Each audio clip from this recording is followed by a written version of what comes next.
안녕하세요, 백지입니다. 이번 시간에는 중학교 3학년 과학 5단원 생식과 유전에서 세포 분열 두 번째 시간, 체세포 분열 한번 보도록 하겠습니다.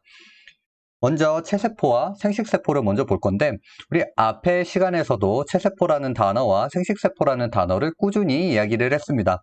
우리 체세포라는 것은 생물의 몸을 구성하는 세포다라고 보시면 되고, 생식세포를 제외한 모든 세포가 체세포다라고 보시면 됩니다.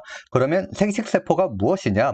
자손을 만들기 위해 형성하는 세포, 자손에게 유전물질을 전달하는 세포, 즉 정자와 난자가 해당된다라고 보시면 되죠. 그래서 오늘은 체세포가 어떻게 분열을 하는지 그 방법을 알아보는 시간을 갖도록 하겠습니다. 체세포 분열입니다. 체세포 분열은 몸을 구성하는 하나의 세포가 두 개의 세포로 나누어지는 것이라고 나와 있었죠. 우리 앞에서 세포 분열이라는 것은 두 개 또는 그 이상의 세포 분열이라고 얘기를 했는데, 체세포는 어떻게 된다? 하나가 두 개의 세포로 나누어진다라고 보시면 되겠습니다.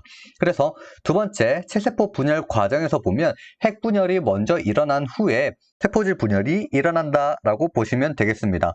우리가 핵분열이라는 것은 염색체의 모양과 행동에 따라 간기와 핵분열 시기, 전기, 중기, 후기, 말기가 나타나고요. 그 이후에 세포질 분열로 나타나서 두 개의 세포로 나뉜다라고 보시면 되겠습니다. 그래서 이번에는 분열에 대해 먼저 보도록 할게요. 첫 번째, 간기입니다. 간기는 세포 분열을 준비하는 기간이다라고 보시면 되고, 가장 많이 관찰되는 형태다라고 보시면 됩니다. 그래서 이 간기 때는 핵과 핵막, 인이 있고요. 핵, 그 주변을 둘러싸고 있는 핵막, 그 다음 가운데 진한 부분이 인이다라고 보시면 됩니다. 그래서 이때 간기에서 유전물질 DNA가 복제돼서 2배로 증가하게 되고, 이때 약간의 세포 생장도 일어나서 크기가 조금 커진다라고 보시면 되겠습니다. 그리고 다음 페이지 보도록 할게요. 그리고 핵분열 시기의 전기입니다. 우리 전기에서는 핵막과 인이 사라지게 되고 두 가닥의 염색 분체로 구성된 염색체가 나타난다. 우리 이거를 그림으로 보면 두 가닥으로 된 염색 분체로 구성된 염색체가 나타난다.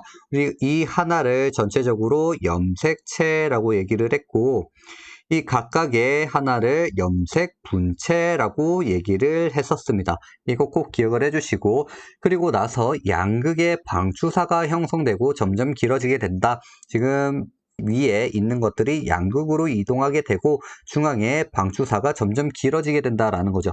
이 방추사라는 것은 가느다란 실 모양의 구조물이라고 보시면 되고, 세포 분열을 할 때 방추사가 짧아짐으로써 염색 분체를 양극으로 끌어당기는 역할을 한다라는 것이죠.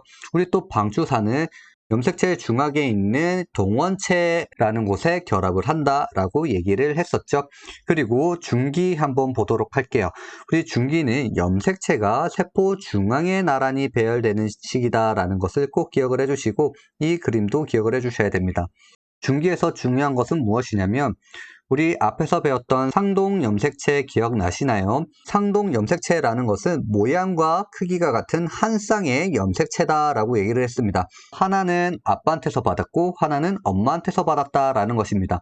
지금 중앙에 나열된 것을 보면 지금 여기 있는 염색체와 여기 밑에 있는 염색체가 바로 상동 염색체 관계다라고 보시면 되고, 또 밑에 있는 염색체와 그 아래 있는 빨간색 염색체가 또 상동 염색체 관계다라는 것입니다. 두 개가 붙어 있는 상태가 아니라 각각 떨어져서 일자로 나열된다. 그래서 복제된 것들이 각각 하나씩 떨어져 나가게끔 배열된다라고 기억을 하시면 되는 겁니다. 그래서 이때는 동원체에 방추사가 연결이 된다. 그래서 각각의 염색 분체를 하나씩 양극으로 이동시킬 준비를 한다라는 것이죠. 그래서 또 이 중기에서는 염색체 관찰하기에 가장 좋은 시기다라는 것을 기억해 주시면 됩니다. 보통 문제에 염색체 관찰하기 가장 좋은 시기는 언제입니까? 라고 물어보면 우리는 중기라는 것을 찾아내야 된다라는 것이죠. 그리고 후기에는 두 가닥의 염색 분체가 분리가 된다라는 것입니다. 각각의 상동 염색체들은 떨어져 있는 상태, 그러면 복제했던 염색 분체들이 하나씩 떨어져 나가는 시기다라고 보시면 되고, 이때 세포의 양끝으로 이동하게 된다라는 것입니다. 그리고 말기에 그 각각의 염색체들이 이동을 했고 다시 핵막이 나타나고 응축되었던 염색체들이 다시 풀리게 됨으로써 두 개의 핵이 생성된다라고 보시면 됩니다. 그리고 이 시기에 방추사가 사라지게 되는 것이죠. 그리고 나서 핵분열이 일어났기 때문에 이제 그 다음 시기 세포질 분열이 일어나는 준비를 하게 된다라고 보시면 되겠습니다. 그리고 다음 페이지 보도록 할게요. 딸세포 형성입니다. 핵분열이 이루어지고 나서 바로 세포질 분열이 일어났다라는 것이죠. 세포질 분열이 일어남으로써 하나였던 세포가 두 개의 세포로 만들어졌다라는 것입니다. 그래서 모세포와 유전 정보가 동일한 두 개의 딸세포가 생성되었다라는 것이죠. 그럼 우리가 모세포와 딸세포가 앞에서 세포질 분열 영상에서부터 쭉 이어져 나오고 있는데 이것이 무엇이냐면 모세포는 세포 분열이 일어나기 전의 세포다라고 보시면 되고 딸세포는 세포 분열 결과로 만들어진 새로 만들어진 세포다라고 보시면 되는 겁니다.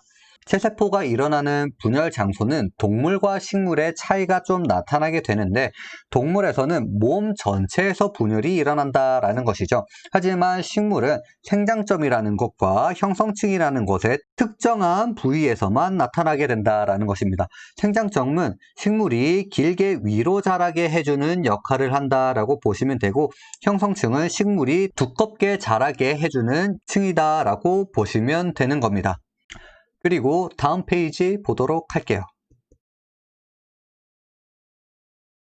우리가 앞에서 세포질 분열이라는 것은 핵분열이 먼저 일어난 후에 발생한다라고 얘기를 했죠.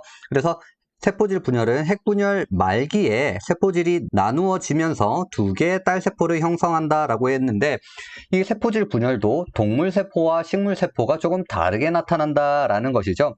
동물세포는 세포막이 바깥쪽에서 안쪽으로 밀려 들어가는 함입이 일어나서 세포질이 나누어지게 되는데 여기에 보시면 중앙이 바깥에서 안쪽으로 들어가고 있는 걸 보이죠?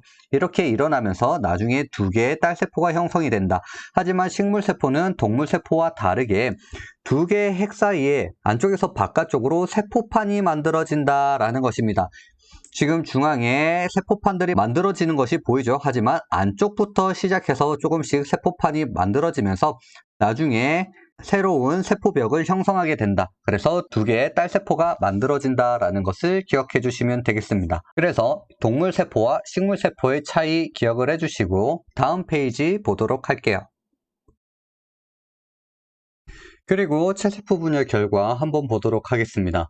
전체적으로 하나의 모세포에서 두 개의 딸세포가 형성되었다라는 것은 앞에서 얘기를 했었고 DNA가 복제가 됐을 때 각각의 염색 분체들이 딸세포로 나누어 들어갔기 때문에 염색체의 수와 유전 정보는 항상 같게 나타난다라는 것입니다. 그리고 분열 결과로 겉으로 나타나는 것이 무엇이 있냐면 다세포 생물에서는 발생과 생장이 있다라는 것이죠. 발생이라는 것은 정자와 난자가 만나서 수정란이 형성이 되고 그 수정란에서 하나의 개체로 형성되는 것을 우리는 발생이라고 합니다. 그리고 몸집이 점점 커지고 키가 자라는 것을 우리는 생장이라고 하죠. 그래서 체세포 분열 결과에 첫 번째로는 발생과 생장이 있다라고 기억을 해주시면 되고 그다음 두 번째 재생이라는 게 있습니다. 재생은 상처가 났을 때 상처를 아물게 해주는 재생이 있고 수명을 다하고 죽은 세포 그 자리를 보충해주는 역할이다라고 보시면 되겠습니다.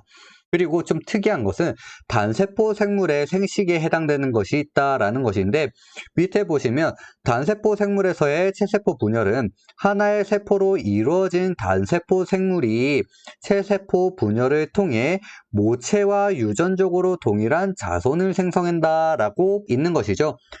단세포 생물은 생식기관이 따로 없기 때문에 분열을 통해 자손을 형성한다라고 보시면 됩니다. 옆에 보시면 효모가 있고 아메바라는 게 있습니다. 효모는 모체와 조금 작은 딸세포를 만들어냄으로써 출합법이라는 형태로 체세포 분열을 하고 있고요. 아메바는 정확하게 반으로 나뉘는 이분법이라는 것을 이용을 해서 체세포 분열을 하고 그 분열을 통해 생식, 개체수가 늘어난다라고 보시면 되겠습니다.